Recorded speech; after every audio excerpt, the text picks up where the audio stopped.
Astag'firullah, shunday pasport kontroliga o'chirtga kelsam, hammasi xitoylik turibdi.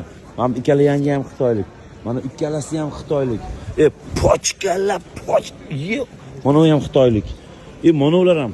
Qalasizlar, yaxshimisizlar? China. Nimanidir China. Nima bor sizlarga bu yerda? Nima bor? Bir biznesmen bo'lmasa bular, bir oddiy rabochiy nimaga kelyapsizlar? Nima bor O'zbekistonda? Qarang, basharasidan buni maqsadini bilib bo'lmayapti bori.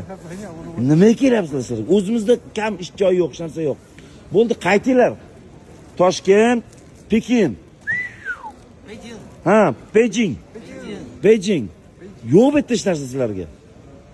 Bularda kelayotgani alam qiladi, mayli. Onayni ham ko'r 1 yil ichida 300 ta o'zbekistonlik ayol xitoylik yerga tegibdi. Astag'firullah, tavba qildim. To'xta, rasmni qo'yib, bitta xalqaro muammo bo'lyapti-yu. Nima bor, to'xta, kal. Bularni o'zi davlatni homiylik qilib, nimalardir qilib berib, mana shu короче, qanaqadir katta bir anaqa bularda bir programmasi bor ekanda. Короче, bu fojia bu menimcha. Bu fojiani boshlanishi ehtiyot bo'lishimiz kerak. Yurtimizni berib qo'yamiz o'zimiz bilmagan holda.